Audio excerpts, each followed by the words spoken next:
Dieu veut te parler, c'est que tu crois que Dieu veut te visiter. Alléluia. Qui sont ceux qui pensent que le Seigneur peut parler encore aujourd'hui? Alléluia. Qui sont ceux qui pensent que Dieu peut encore faire quelque chose ce matin parce que tu es venu dans sa présence? Alléluia. Je vois toutes les mains levées.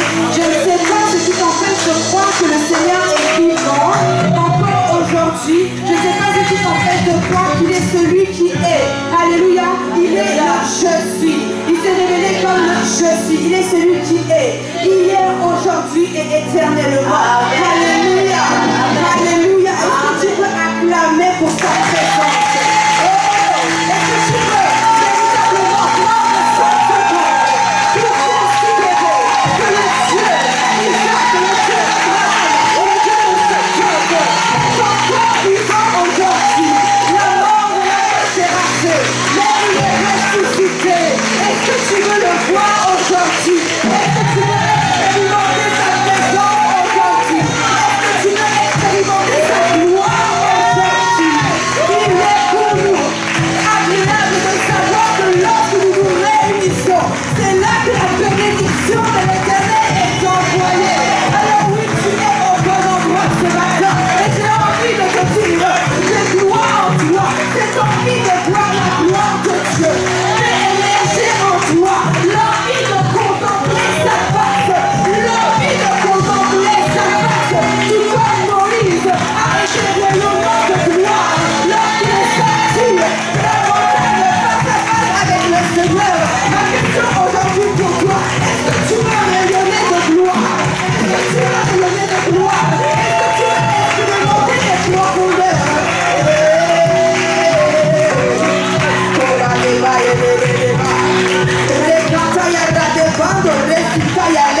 Ne m'attends pas, tu peux élever la voix.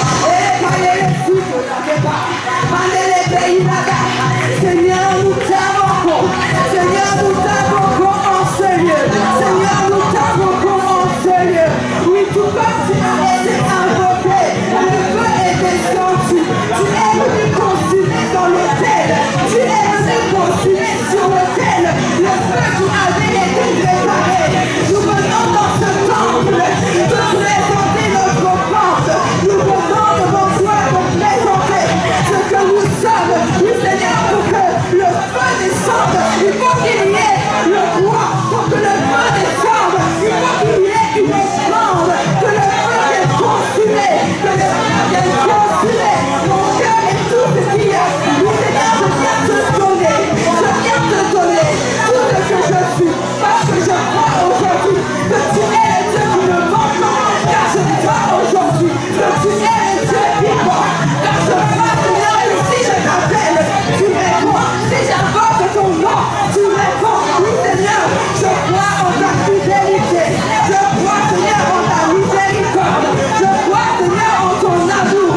Et je sais que si je me présente encore en ce lieu, tu peux m'étonner. Tu peux me surprendre. Tu peux m'amener là où je ne pouvais aller. Tu peux prendre mes pieds et amener une gloire afin que mes pieds puissent aller dans les hauts lieux, afin que mes pieds puissent marcher comme les biches, oui, afin que mes pieds ne puissent cesser d'avancer. Oui, je sais que tu es ce Dieu, que lorsque de toi tu me relèves, et bien plus que cela, tu apprends à ne plus tomber, et tu me donnes la force de me relever. Oui, je crois que tu es ce Dieu qui a en réserve pour chacun d'entre nous. Oh, une gloire céleste.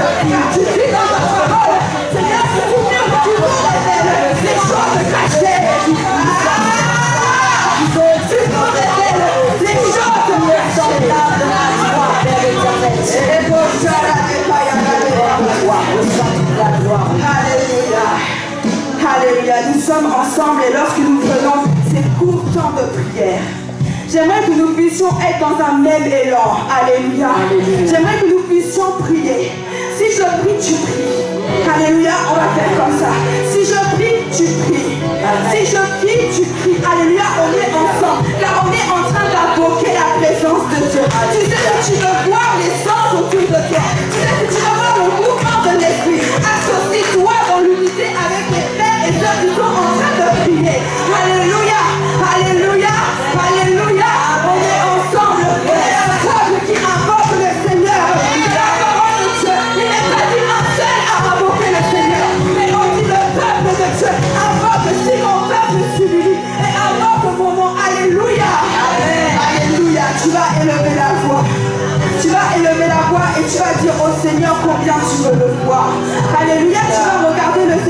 et de tout ton cœur.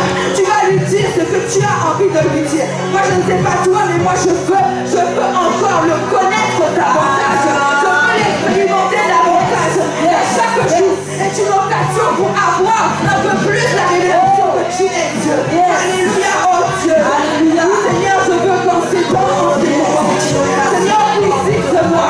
Seigneur, visite-moi. Seigneur, visite-moi. Parle-moi, oh Dieu. Je ne dois pas ressentir ce lieu sans avoir entendu quelque chose de nouveau. Sans avoir tu parles. Tu ne pries que je vais t'entendre. Tu parles d'une chose. Tu parles à la vie de flèche. Tu dis à la vie de flèche.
Vous savez, la parole de Dieu dit qu'il y a la prière fervente du juste.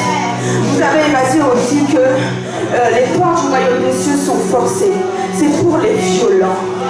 Si vous vous dites, je ne comprends pas pourquoi elle s'est possible, je ne comprends pas pourquoi elle court partout, je ne comprends pas pourquoi elle crie, je vous assure, c'est parce que je sais ce que ça a déjà provoqué. Déjà ouvert les églises des cieux. La bénédiction m'a attrapé. La gloire de Dieu m'a attrapé en alléluia. Alléluia. Alors je vais te dire, ce n'est pas fini. Les temps de prière sont finis. Mais il y a un temps d'adoration et de louange. Et je peux t'assurer que l'on peut voir ta violence. On peut voir ta violence à travers l'adoration et la louange. Montre à l'ennemi qui tu es. Montre à l'ennemi que rien ne t'empêchera de le louer. Rien n'empêchera la gloire de Dieu de venir à toi. Rien ne t'empêchera d'aller vers le Seigneur. Alléluia. Alléluia. Est-ce que tu peux pousser des cris de joie?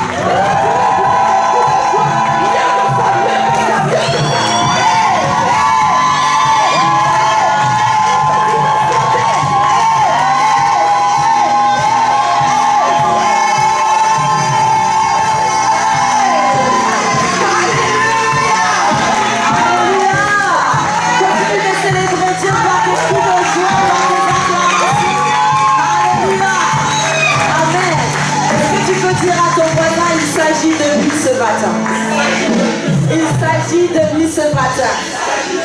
Alléluia. Ce matin, on ne va pas parler de la grandeur de tes problèmes, mais on va parler de la grandeur de ton Dieu. Alléluia. Il est le Dieu admirable, incomparable, inébranlable. Alléluia. Tu peux acclamer.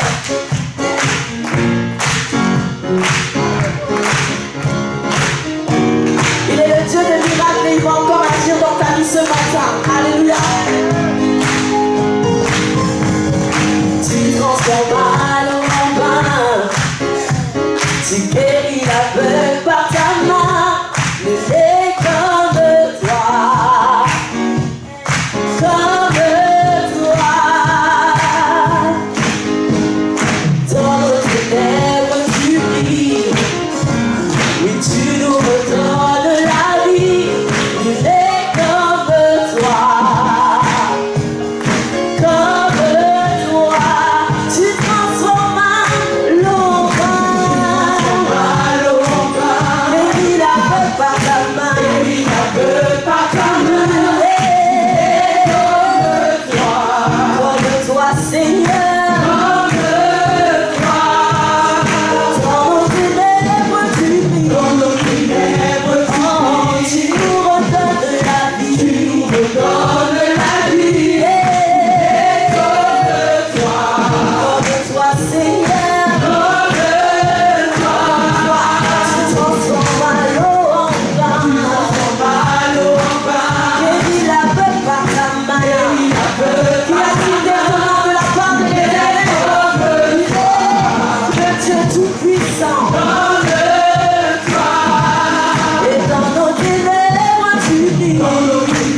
tu chantes ce refrain, amen.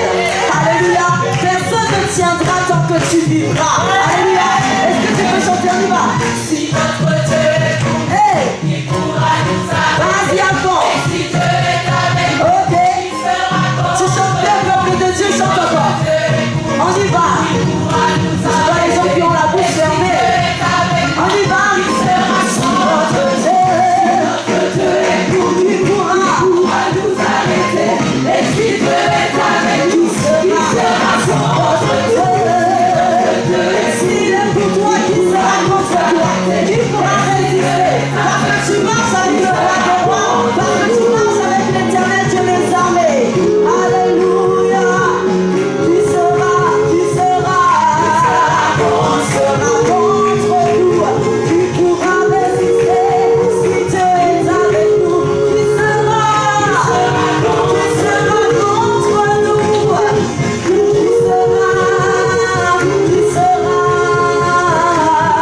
Il est le Dieu admirable, inébranlable, incomparable.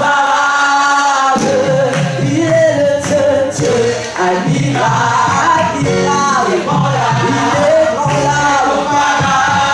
Oh, il est le Dieu, inébranlable, incomparable. Oh, il est le Dieu admirable, est son nom, incomparable. Oh, il est le Dieu admirable, inébranlable, incomparable. Oh, il est le Dieu admirable, inébranlable. Oui, oui, il est le Dieu, il est parmi les puissants, il est vivant.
Alors que nous sommes dans sa présence et de le rencontrer, alléluia. Alors que nous sommes dans sa présence, nous croyons qu'il est capable de transformer nos vies, alléluia. Alors nous allons élever son saint glorieux nom, amen.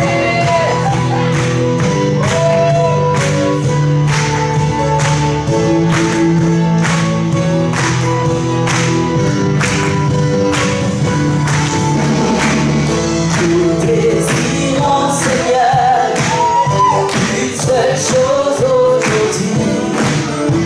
Alors que nous chantons, viens transformer nos vies. Nous désirons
Je veux expérimenter la grandeur de ton amour. Je veux expérimenter l'éclat de ta présence.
Celui en qui il n'y a point d'ombre de variation. Alléluia, tu es.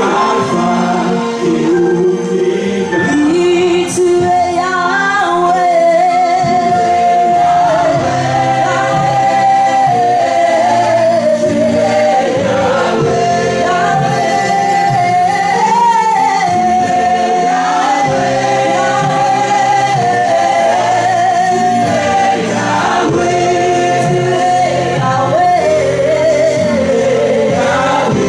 Alpha.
tes pieds, comme ce parfum de grand prix. Seigneur, est-ce que tu peux élever ta voix et dire, Seigneur, tu es ma joie. Seigneur, tu es ma force. Seigneur, tu es mon Dieu. Je veux reconnaître encore ta divinité ce matin, ta seigneurie ce matin. Tu es l'auteur de ma vie. Tu es l'auteur de ma joie, oh Dieu. Tout se trouve en toi. Tout ce dont j'ai besoin se trouve en toi. Voilà pourquoi je ne veux pas rester dans les inquiétudes. Voilà pourquoi je dis à mon âme, sois dans la paix, mon âme, parce que ton Dieu est grand. Sois dans la paix, mon âme, parce que ton Dieu est fidèle. C'est lui qui ne t'abandonne pas, qui ne te délaisse pas. David pouvait dire, tu es ma lumière et mon salut. De qui aurais-je crainte? De qui aurais-je peur? Alléluia. Il est l'éternel Dieu des armées. Il est saint, et ce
Dieu fasse ce matin pour toi.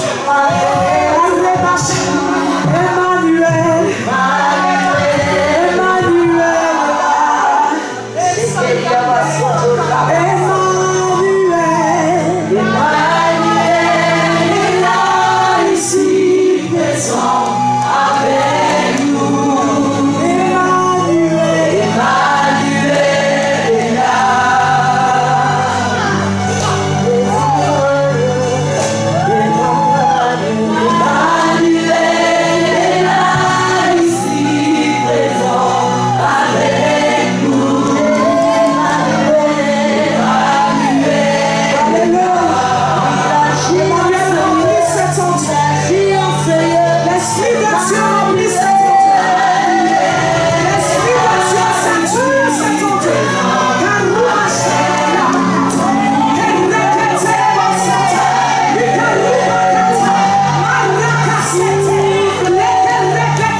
Merci pour ta grâce.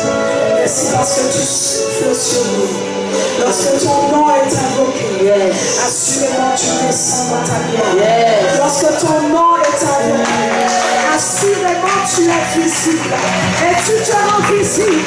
Quand la Bible déclare que Dieu siège au milieu des louanges de son peuple, notre adoration, c'est ton quartier général. Notre adoration, c'est ta demeure. Notre adoration, merci, merci Seigneur. Merci Seigneur. Alléluia. Alléluia. Il est dit de louange, il est dit de gloire, il est dit d'honneur, il est dit d'acclamation, il est dit de triomphe.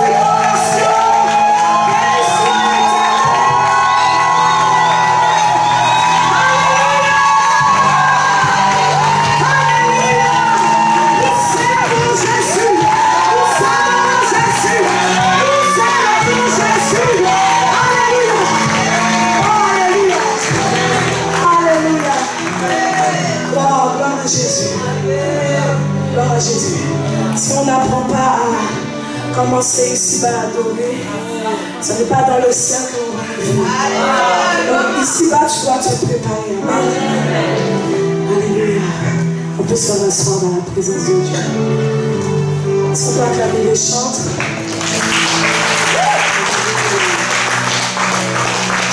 Gloire à Jésus. À Jésus. Ce matin, j'ai le privilège et la grâce de me tenir devant vous. Je suis devant vous et je suis en train de réaliser tout ce que Dieu a fait. Il y a quelques années en arrière, je ne pouvais pas regarder un public. Il y a quelques années en arrière, je tremblais énormément. Il y a quelques années en arrière, je ne pouvais pas regarder les gens comme ça et sourire. Ah, il est le Dieu de mon assurance. C'est le Dieu de mon assurance. Alléluia. Alléluia. Je veux prendre le temps d'honorer ce matin la vie de quelques personnes qui me sont chères. À la semaine, on a l'habitude d'honorer nos leaders, d'honorer ceux qui nous ouvrent les portes de la grâce. Et il y a quelqu'un que j'aimerais honorer, c'est l'apôtre Alain Patrick Saint-Dieu. Il n'a pas regardé à mon âge. Il m'a fait confiance pour la mission de mon pays. Je me rappelle encore que lorsqu'on était à Paris et qu'on a prié pour quelques responsables, ils nous ont dit à partir de maintenant, veillez sur votre témoignage. À partir de maintenant, vous travaillez avec Dieu. Et on a pris ça au sérieux. Donc je remercie le Seigneur pour la confiance qu'il m'accorde. Amen. Je veux honorer le pasteur Yvon, le pasteur Simon. Dieu m'a connecté à eux. Je leur la grâce qu'il a sur leur vie. Je leur le pasteur étudiant Isabelle Petit-Jaillé. Je leur le père de la maison, le pasteur Bertin David. Papa Mitterrand, tu vois. Merci de me faire confiance. Merci de me reprendre. Merci de me corriger. Ah, un père, hein. Je veux honorer les 12 et les responsables de département qui font un travail magnifique. Vraiment. Quand on parle de zèle, vraiment. Aïe, aïe, aïe. Je veux honorer le peuple de Dieu. Parce qu'il n'y a pas, en vrai, il n'y a pas de leader sans peuple. Est-ce que tu peux acclamer pour ta vie? Alléluia. Alléluia. Alléluia. Je veux honorer mes parents. Je veux honorer ma mère, je veux honorer mon père. Je vais certainement regarder le message invité. Merci maman, merci papa de m'avoir éduqué dans les voies du Seigneur. C'est une grâce et je ne crache pas dessus. Merci d'avoir obéi à Dieu. Je veux honorer quelqu'un qui est cher à mes yeux. C'est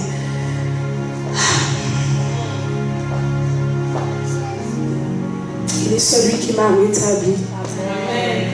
Il est celui qui m'a restauré. J'ai envie de dire que c'est mon bras droit, mais en fait c'est moi qui suis son bras droit. Il est celui qui m'assiste tout le temps, il est à ma droite et je voudrais qu'on acclame l'Éternel des armées.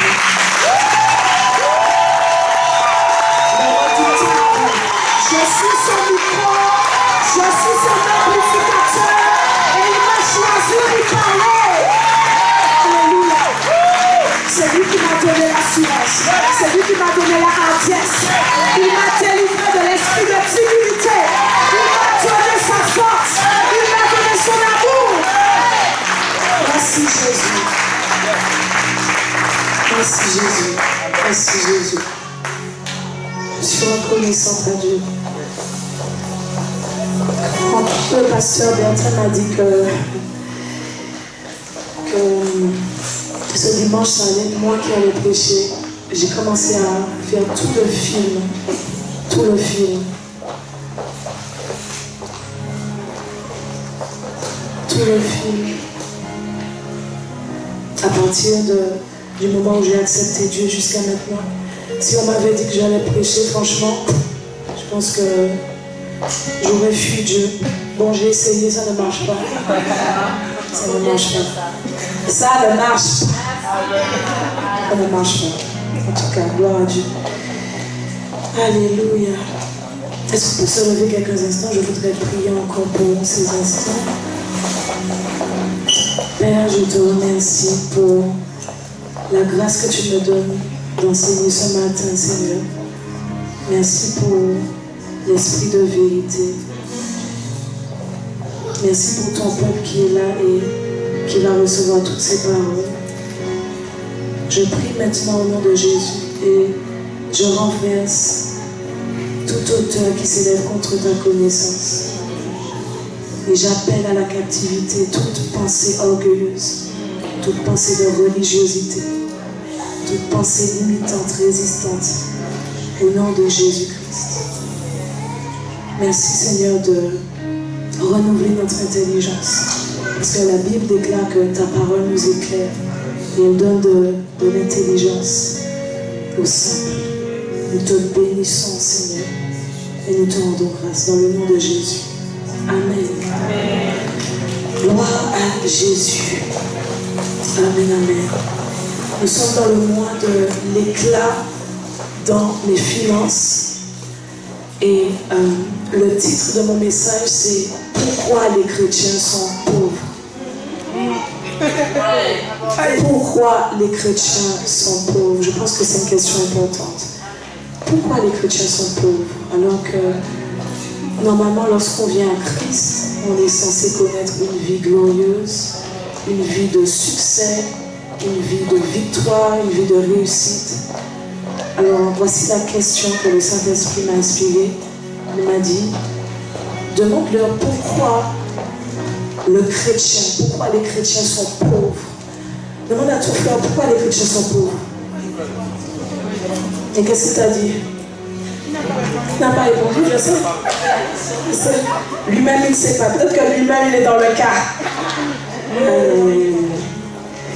Oh Jésus. Oh Jésus. Bon, vous savez, le thème, la notion de richesse, d'abondance, c'est vraiment un sujet qui est très sensible dans le milieu chrétien.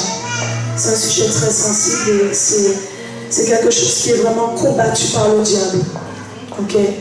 Tout comme l'évangélisation, bizarrement. Petit clin d'œil à ceux qui nous persécutent. Et lorsqu'on parle d'argent et de richesse, on a l'impression que c'est quelque chose de mauvais. On a l'impression que c'est quelque chose dont le chrétien n'a pas droit. On a l'impression que la richesse et l'abondance, c'est pour le monde. N'est-ce pas? On a l'impression qu'on ne peut pas atteindre ça. On a l'impression que ce n'est pas un mode de vie qui est fait pour nous.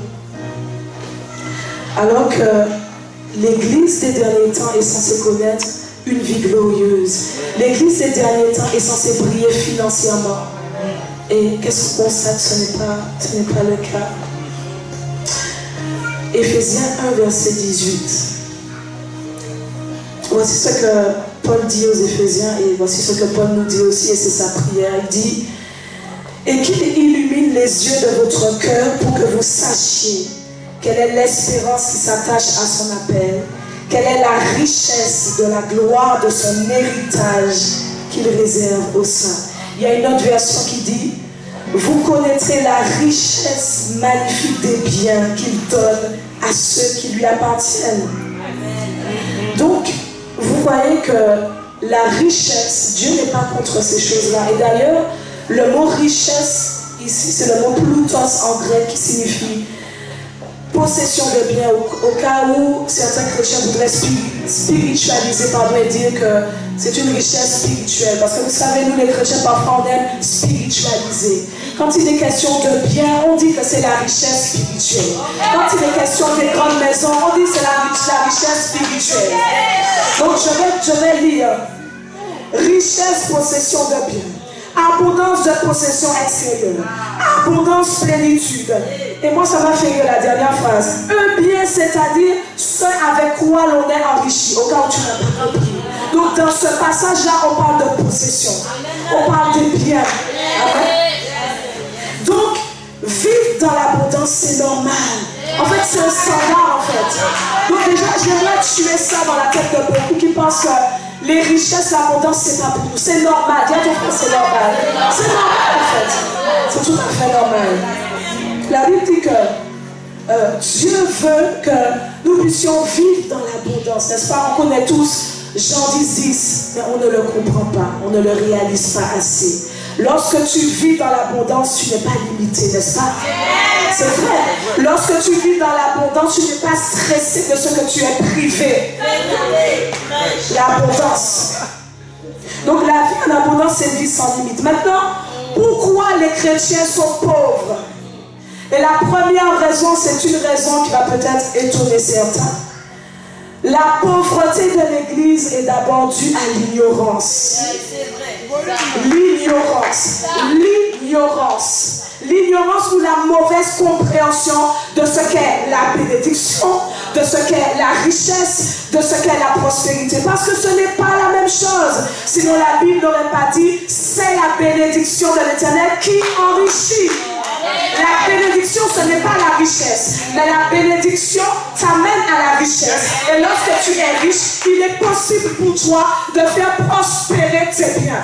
C'est donc, je suis désolée pour ceux qui pensaient cela, mais je vais dire une petite phrase que j'aime beaucoup. Le diable est un menteur. Le diable est un menteur. Et le meilleur moyen pour lui de prendre de l'avance sur nous, c'est notre ignorance. La puissance que nous donnons au diable, c'est notre ignorance. Tant que tu ne sais pas, le diable te domine en fait. Le diable prend de l'avance sur toi. Il te regarde et dit, bon, tant qu'il ne sait pas, il ne me gêne pas. Le diable.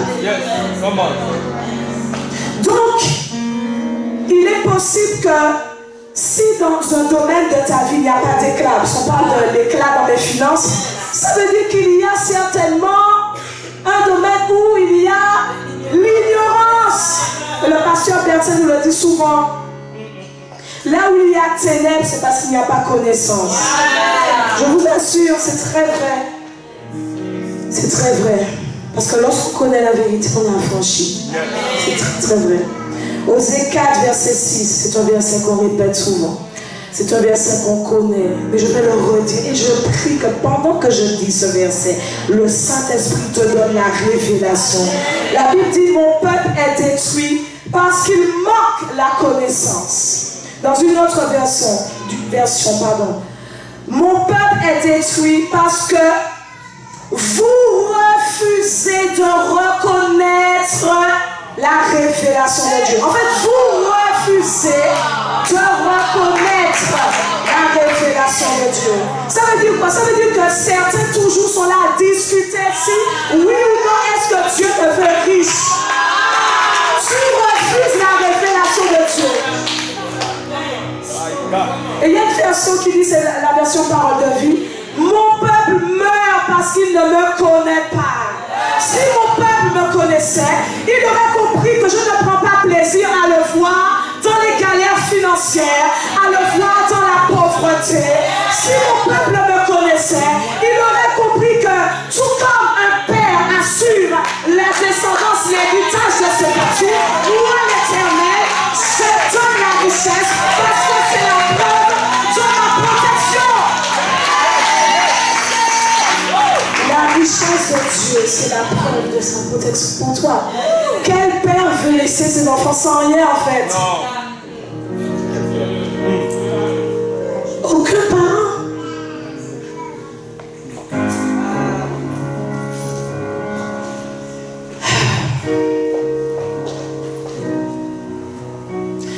Il y a un verset qu'on a l'habitude de dire, ça me fait rire parce que je réalise qu'on n'a pas encore compris ce verset. Le psaume 23, verset 1 dit quoi? Alléluia. L'Éternel est mon berger, je ne manquerai de rien. Le manque, c'est un signe de pauvreté. Donc si tu ne manques de rien, je pense que cela signifie que le berger est riche. Oui. Le manque, c'est un signe de pauvreté. Mais il y a certains chrétiens qui sont pauvres, déjà à la base parce qu'ils ne croient pas en ce verset-là. L'Éternel est mon berger, je ne manquerai de rien. On va parler de la pauvreté pendant quelques instants. On va chasser l'esprit de pauvreté. Parce que c'est un esprit vraiment, dis à ton frère, vraiment. En fait, il est là, mais c'est comme s'il n'est pas là. Il est là. La pauvreté. Je vais définir la pauvreté. Et certainement que certains d'entre nous vont se reconnaître. Être pauvre, c'est d'abord un état. Okay? C'est d'abord un état. On vient de dire que c'est une condition de manque. Et on vient de dire que le manque, c'est un signe de pauvreté.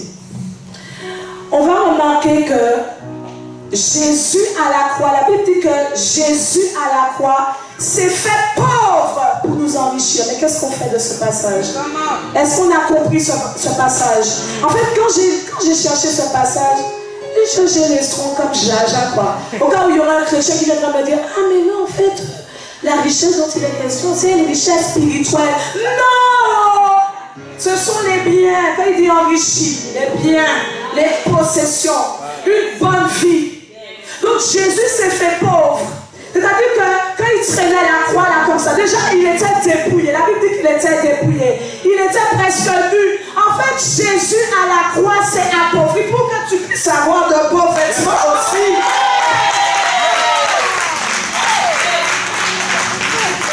C'est normal.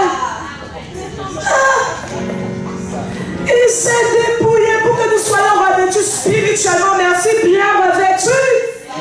Qui fait avoir froid?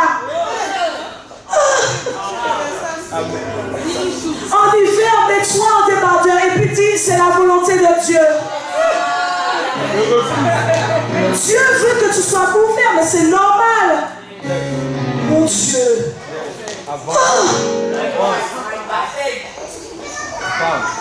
Je suis désolée pour certains, mais je veux dire une chose. Tant pis pour ceux qui ne sont pas d'accord. La pauvreté, c'est une malédiction. Ce n'est pas normal. Je sais que tu es un peu habitué à ça. Vous savez, les porcs, quand ils se vautrent dans la boue, à un moment donné, je ne suis plus sûre qu'ils prennent l'odeur de la saleté. Hein. Ils sont habitués, ça devient leur environnement, ça devient leur cadre. Voilà. En fait, il faut qu'on arrive à un point où on réalise, mais là, c'est pas normal. C'est pas normal. Tant que tu ne vas pas dire c'est pas normal, tu vas rester pauvre. Parce que tu chéris la pauvreté. Et je vais vous prouver que la pauvreté, c'est une malédiction. Allons dans Deutéronome 28, verset 16. Deutéronome 28, verset 16. Je vais commencer à partir du verset 15. La Bible dit, mais si tu n'obéis point à la voix de l'Éternel ton Dieu, si tu n'observes pas et ne mets pas en pratique tous ces commandements et toutes ces lois que je te prescris aujourd'hui, voici toutes les... Pourquoi le pasteur Bertin dit déjà, je viens de commencer. Donc, voici toutes les... malédictions. Ok, qui viendront sur toi et qui seront ton partage. Je cite, verset 16. Tu seras maudit dans la ville et tu seras maudit dans les champs. C'est-à-dire que partout où tu vas aller là, on va te dire, ah, il y a une opportunité de travail à Marseille. Tu vas, tu n'arrives pas. Tout le monde est, mais toi, il y a un pichon. On te dit, va à Paris, tu vas à Paris, tu vas. Ça ne marche pas. Esprit de pauvreté. Je vous assure, esprit de pauvreté. Ta corbeille et ta huche seront maudites.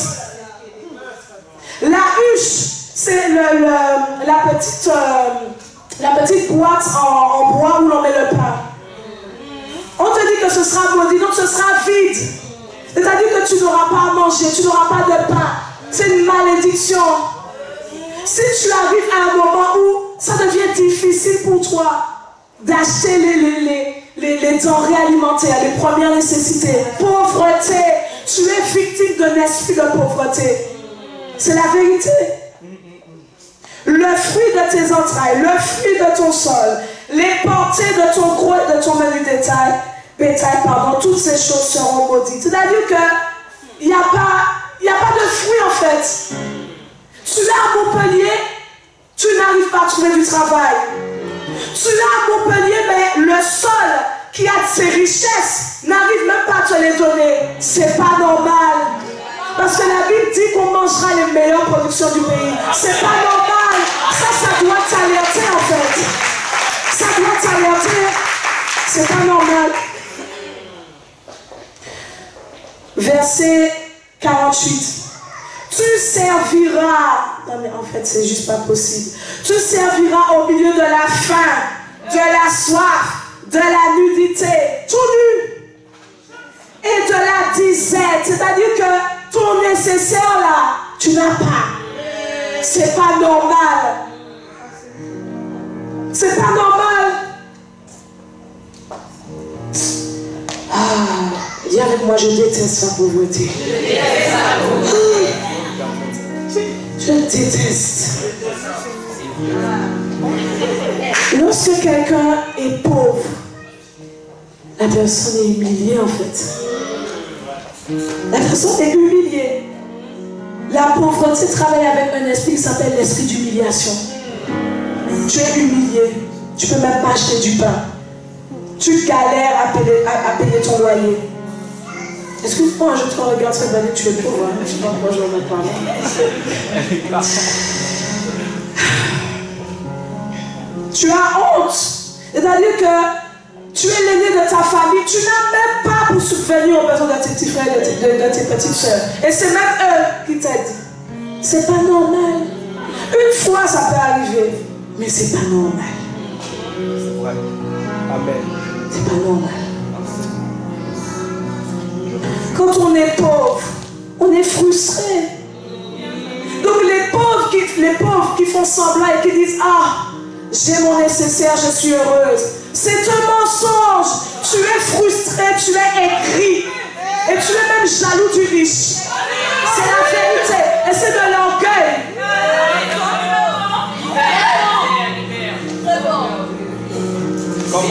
La pauvreté conduit à la mort. Je le répète, la pauvreté conduit à la mort. Et quand je dis ça, certainement, certains pensent aux personnes sans abri. Oui, il y a des personnes qui sont mortes de faim, mortes de froid dans la rue. Vous n'avez jamais entendu des grands hommes de Dieu? Moins comme jamais. Leurs femmes, leurs enfants meurent. Pourquoi? Il n'y a pas l'argent. Est-ce que c'est normal? C'est-à-dire que tu pries, mais même ta prière n'arrive pas à attirer les richesses. Est-ce que c'est normal? Et je vais te dire pourquoi. Ça fait ça. On va avancer. Donc là où il y a le manque, il y a la sécheresse. Il y a la mort. Dieu siège au milieu des louanges. Mais le diable siège dans la sécheresse. Voilà pourquoi tant que ton compte est à découvert, si, ça va revenir. Ça va revenir. Tu seras encore plus pauvre. Et ça m'a choqué, c'est un jour l'apôtre qui a dit ça. Il a dit, faites tout pour que vos comptes ne soient pas vides. Même si c'est 20 €, sans laisser quelque chose. Et depuis, je le fais. Je suis même étonnée parfois, je dis, ah, j'avais oublié que j'avais ça là. La sécheresse. Le trône du diable, c'est dans la sécheresse. Ah oui. Donc, Dieu n'est pas glorifié en fait quand le chrétien manque de quelque chose. Quand tu viens devant Dieu, tu dis, je t'adore. Qu'est-ce qui adore Dieu? Non, en fait, je répète, vous n'avez pas compris. Je répète. Dieu n'est pas glorifié quand tu manques de quelque chose. Il n'est pas glorifié. La pauvreté ne glorifie pas Dieu. C'est pourquoi certaines offrandes sont mauvaises en fait. Je vous dis la vérité, ça fait mal, mais j'ai pris conscience de ça. Parce que quand Dieu sent le parfum, n'est-ce pas, qui monte, ou alors l'odeur, il dit, mais ça c'est pas moi. Où est le succès? Où est la richesse? Où est la gloire? Il dit, mais ça c'est pas moi. Come on. Et qu'est-ce que l'esprit de pauvreté vient faire? il vient t'enlever ta paix. Maintenant, la pauvreté devient même une préoccupation pour toi. Ton focus se tourne vers le fait que tu n'as plus d'argent puisque il y a un manque. Quand on parle de manque, c'est vrai qu'on est dans le mois des finances, mais le manque, c'est dans tous les domaines. La femme, le mari, les enfants, la pauvreté. Quand l'esprit de pauvreté vient, il vient t'enlever ta joie, alors que la Bible dit soyez toujours joyeux. L'esprit de pauvreté vient t'enlever ta détermination. Le but de cet esprit-là, c'est de t'immobiliser en fait, pour que tu stagnes. Et après la stagnation, t'isoler et te perdre. C'est ça le but de cet esprit-là. Et c'est comme ça que l'on voit des chrétiens qui deviennent des victimes résignées. C'est-à-dire que les chrétiens commencent à dire, ah bon, ma mère était pauvre, bon c'est normal. Hein? Bon ben, je suis une cafetière, traduction touchant les ressources de la CAF depuis longtemps, donc c'est normal. Mais oui, on raisonne comme ça. C'est normal, comme la CAF me donne un petit 1000 €, pourquoi je vais aller travailler? Il y a des chrétiens qui pensent comme ça.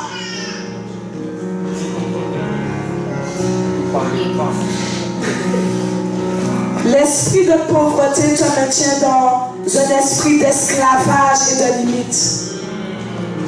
Tout le monde a, mais c'est seulement toi qui dis, tu peux me donner un peu, tu as 1 € pour moi, tu as 10 € pour moi, tu as 50 € pour moi, tu peux payer ça pour moi.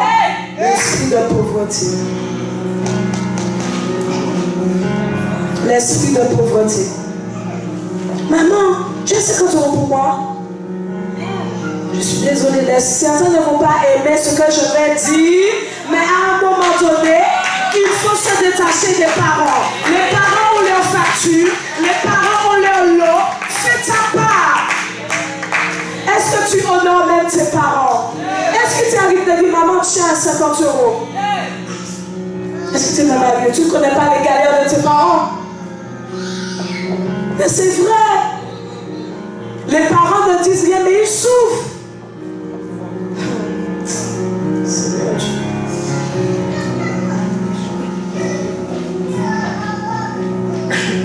Bats-toi pour sortir de la sécheresse. Amen. Le problème, c'est que quand je dis ça, beaucoup se disent, ok, je vais prier, je vais faire un jeûne. Et la pauvreté ne part pas par la prière. Allô? La pauvreté ne part pas par la prière, ni par le jeûne.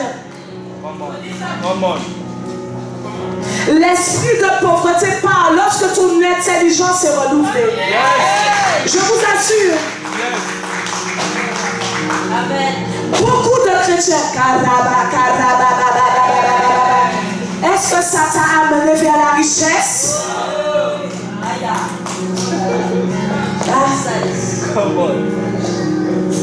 Certains chrétiens, parce qu'ils ont vu dans la parole que c'est écrit que ce démon-là sortira par le jeûne et la prière, ils ont cru que c'était tous les démons. Le démon de pauvreté ne sort pas par le jeûne et la prière, pas forcément. Il sort par le renouvellement de ton intelligence. À chaque démon sa spécificité. À chaque démon son petit châtiment. Faute de connaissance, mon peuple périt. Je prie que l'esprit de pauvreté quitte ta vie au nom de Jésus. Pourquoi les chrétiens sont pauvres? Voici une deuxième raison grave. La désobéissance. Et on a vu ça plus haut, au verset 15. Nous sommes dans Deutéronome 28, verset 15. La Bible dit, mais si tu n'obéis point à la voix de l'Éternel ton Dieu, si tu n'observes pas et ne mets pas en pratique tous ces commandements et toutes ces lois que je te prescris aujourd'hui, voici ta. C'est-à-dire qu'il y a des commandements, je vais dire entre guillemets universels, et des commandements personnels, des choses que Dieu va te demander de faire certaines choses. Exemple, le Saint-Esprit va te dire, tu vois le ciel là-bas en rouge, donne-lui la prime d'intéressement que tu vas recevoir le 25 mai.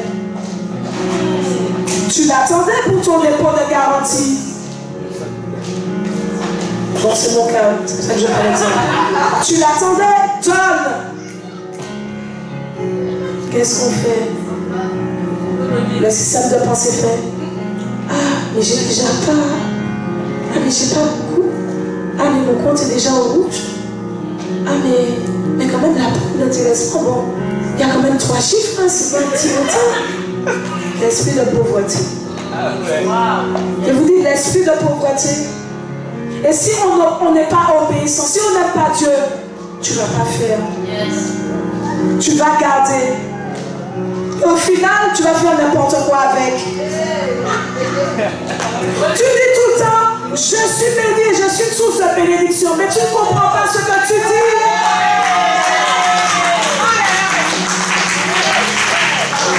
Tu ne reconnais pas la semence et le pain. C'est-à-dire que l'argent vient soudainement comme ça. Tu te dis, ah, ça tombe à pic. C'est pas pour ton shopping. C'est pas pour le dépôt de garantie de l'appartement que tu cherches, même si tu as besoin. Le Seigneur en a besoin pour quelqu'un. Ça va revenir. La Bible dit, jette ton pain à la surface des eaux et tu le retrouveras. Ah, en tout cas. Autre chose. Le responsable, le pasteur, le leader te donne un conseil de sagesse. Mais toi, tu n'écoutes pas.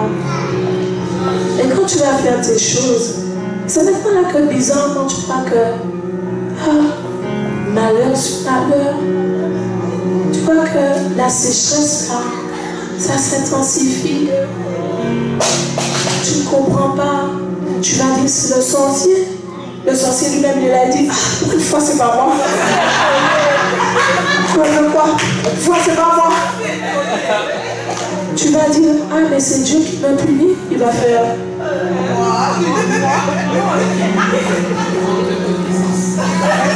Mon peuple fait la désobéissance.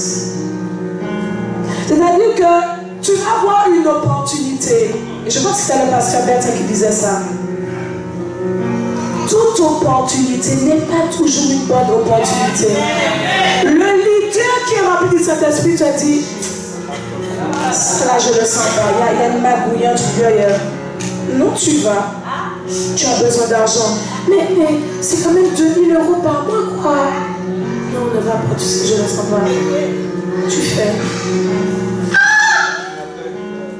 On te vole, tu fais toutes tes heures de travail, puis c'est 2 € qu'on te donne. Des bêtises. Non, mais c'est pour vous dire comment la désobéissance, en fait, nous met dans des situations de sécheresse. Je vous assure, la désobéissance.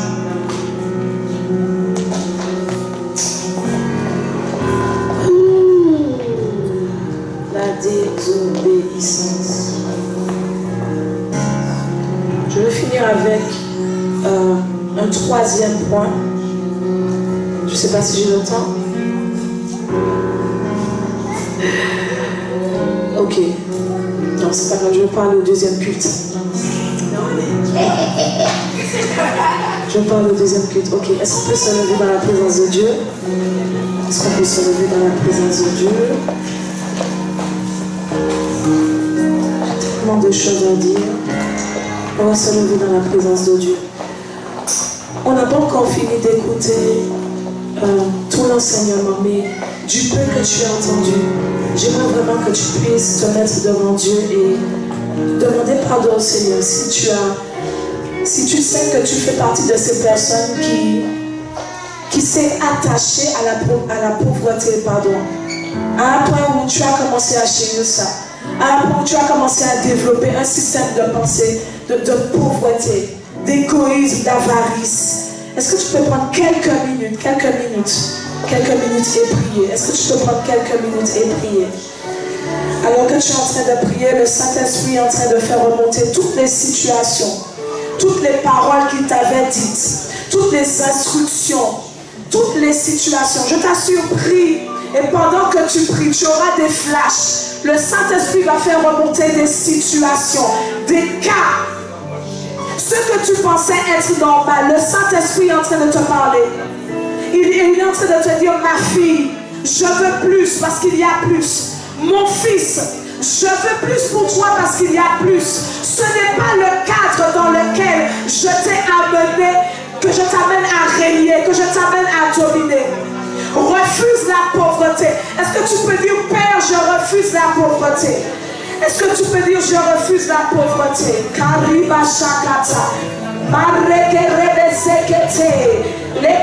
Est-ce que tu peux dire après moi, Seigneur Jésus? La Bible dit que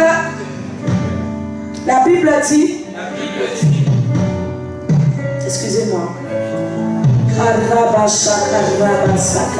On va dire, Seigneur Jésus, par ta puissance, je brise en morceaux toute malédiction de pauvreté sur ma vie.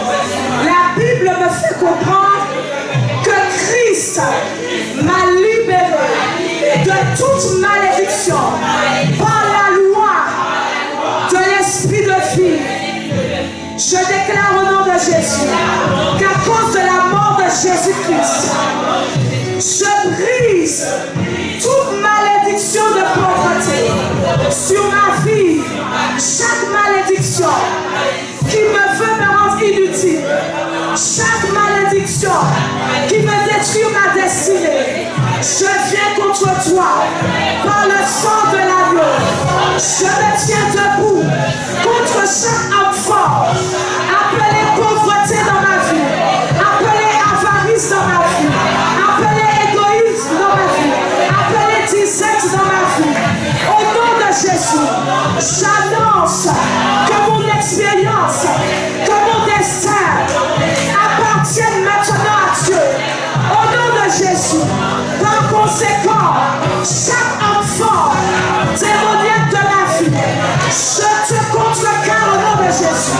Je me libère de la forteresse de pauvreté, de dette, de découverte, de sécheresse financière. Au nom de Jésus, ils l'ont vaincu à cause du sang de l'agneau et à cause des paroles de leur témoignage.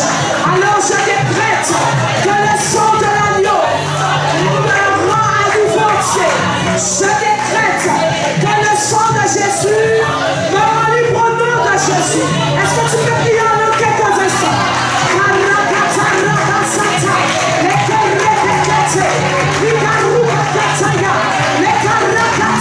Je me libère de la pauvreté. Au nom de Jésus, je sors de la disette, je sors de la dette, je sors du manque. Au nom de Jésus, ce n'est pas mon partage, ce n'est pas mon héritage, ce n'est pas mon mode de vie. Dieu m'a promis un héritage glorieux, une vie glorieuse. Je refuse la pauvreté, je déteste la pauvreté. Je choisis de m'aligner au standard de Dieu pour ma vie. Au nom de Jésus. Amen, amen. Amen, amen. Est-ce que tu peux acclamer le Seigneur pour sa parole? Amen.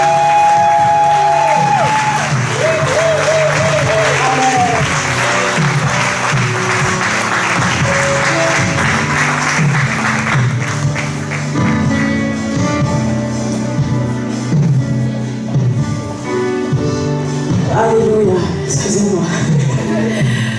Alléluia. Alors on va passer à une autre une autre phase de ce culte, c'est le moment où on donne à Dieu, amen, ce qu'il nous a donné, amen. Tout ce qu'il nous donne, nous lui donnons en retour, parce que nous l'aimons premièrement et parce que nous voulons voir son œuvre avancer. Alors si tu as un cœur, un montant, si tu veux honorer Dieu, si tu veux adorer Dieu, en lui donnant ton offrande, tu peux venir le faire. Et surtout, la Bible dit avec joie. Alléluia. Donc je vais laisser les chants nous conduire dans des temps de louange et je vais laisser les membres des hôtesses nous conduire. Amen. Alléluia. Est-ce qu'on peut se lever dans la présence de Dieu? Alléluia. On va venir se lever avec joie. Amen.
Acclamer le Seigneur pour la vie de notre maître.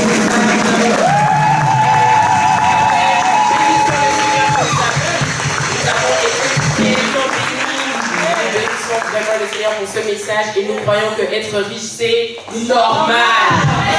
Viens avec moi, je suis riche et c'est normal. Je suis riche et c'est normal. Amen, amen. Nous passons à ces derniers moments du temps de culte et nous passons aux annonces. Nous voulons tout d'abord souhaiter la bienvenue aux nouvelles personnes. Si tu es là pour la première fois à l'Assemblée chrétienne pour l'évangélisation et le réveil de Montpellier, est-ce que tu peux simplement lever tes mains et te lever pour que nous puissions t'accueillir comme il se doit? Voilà, gloire à Dieu, gloire à Dieu, nous bénissons le Seigneur.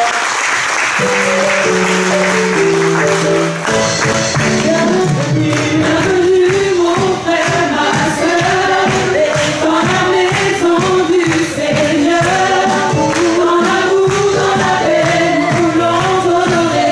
Bienvenue à la CER. Bienvenue mon frère, ma soeur, dans la maison du Seigneur, dans l'amour, dans la paix, nous voulons honorer. Bienvenue à la CER. Amen, soyez les bienvenus, nous sommes vraiment contents de vous avoir parmi nous et le protocole est en train de vous distribuer les petites fiches pour garder la trace de votre visite. Et nous saluons vos responsables respectifs si vous avez déjà une église. Et nous vous disons que vous êtes les bienvenus à la Sœur Montpellier si vous n'avez pas encore d'église. Amen. Nous voulons également souhaiter un joyeux anniversaire à toutes les personnes qui ont fêté leur anniversaire. Nous pensons particulièrement à notre petite sœur Carmen. Nous pensons également à nos sœurs Viviane, à nos sœurs Alexandra.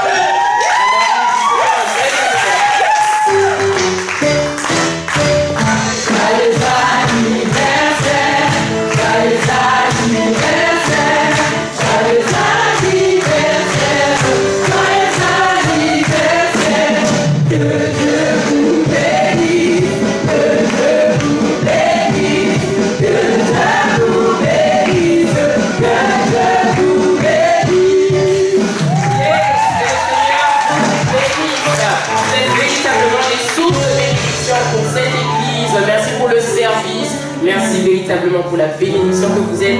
Continuez et grandissez avec le Seigneur. Amen. Amen. Nous voulons également vous annoncer, nous avons véritablement l'honneur de vous annoncer que le couple Moser, notre sœur Sylvie et notre frère Lucas ont eu un bébé. Voilà.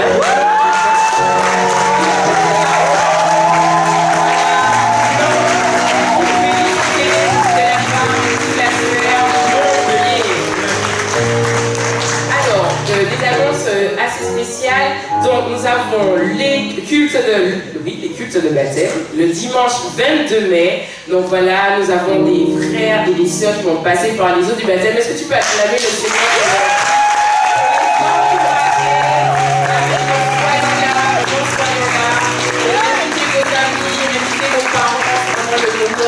De dire voilà maman, voilà papa, voilà un tel, voilà cher ami, j'ai fait le choix de suivre Jésus.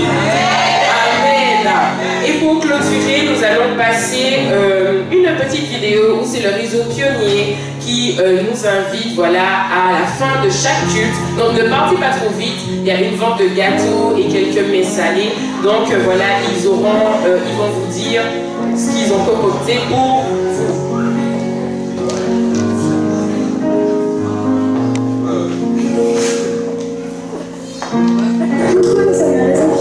Nous espérons que tu te portes bien. On te fait cette petite vidéo pour t'annoncer une information très importante. Ce dimanche 8 mai, nous organisons une vente de gâteaux. Nous proposons des crêpes, des gâteaux, des pizzas et tant d'autres.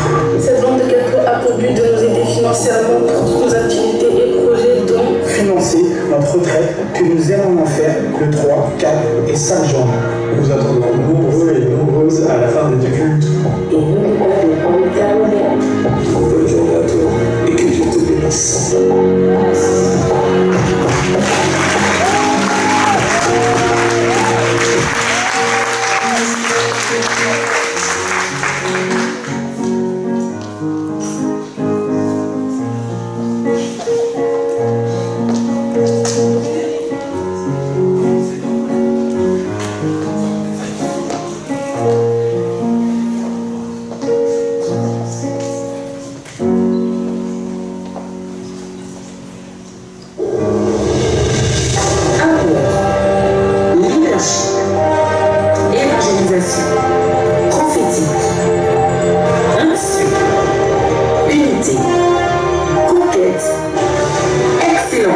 Vous êtes à la Sœur Montpellier, c'est parti pour les annonces. Tu as sûrement été béni par ce culte. Tu peux retrouver le replay sur notre chaîne YouTube ACER Église de Montpellier. Abonne-toi et active la cloche de notification pour ne rien manquer. Auteur prolifique et père du ministère ACER, l'apôtre Anne-Patrick Sengui est l'auteur de nombreux ouvrages. Je t'invite à te les procurer sur Amazon en tapant tout simplement son nom, Anne-Patrick Sengui, et découvre depuis le 8 décembre son nouvel ouvrage, Le diagnostic de votre foi, qui est actuellement disponible sur Amazon. Retrouvez notre application mobile Évangile TV sur les stores Apple et Android. Télécharge-la et découvre les replays des différentes émissions.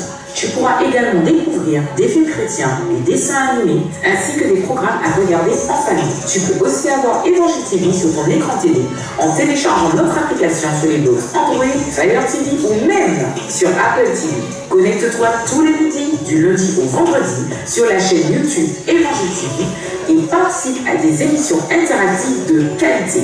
Tu n'es pas encore membre GR? Sache que notre Église est constituée de différentes cellules qui se réunissent ensemble pour prier et s'édifier sur Zoom ou en présentiel. Alors rapproche-toi du pasteur Bertin pour intégrer dès à présent un groupe de réveil. Tu peux nous retrouver sur les différents réseaux sociaux Facebook, ACER Église de Montpellier et sur TikTok en tapant ACER Montpellier. Si tu aimes Dieu et que tu aimes ces réseaux sociaux, rejoins-nous pour animer la page de l'Église. Nous sommes également sur Instagram où tu peux taper simplement ACER Église de Montpellier.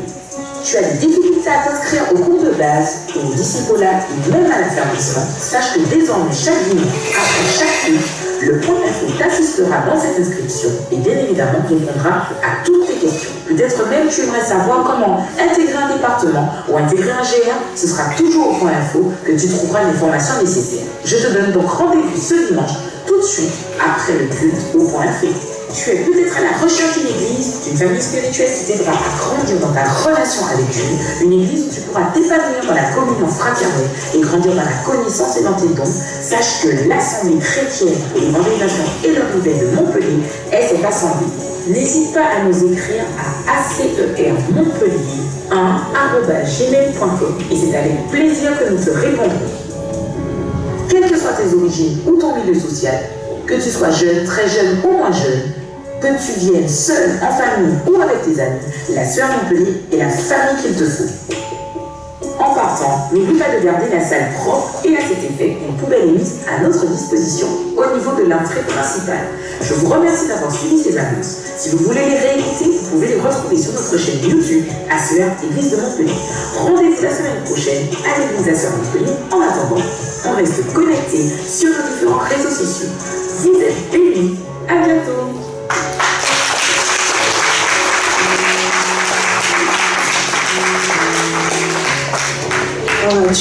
Gloire à Dieu, est-ce qu'on peut se lever dans la présence de Dieu? Alléluia. Père, nous te remercions, nous te rendons grâce pour ce premier culte. Nous croyons, Seigneur, que nous avons été bénis du début à la fin et nous nous attendons à toi pour le deuxième culte. Merci parce que tout ce que nous avons entendu, nous le gardons précieusement dans le nom puissant de Jésus.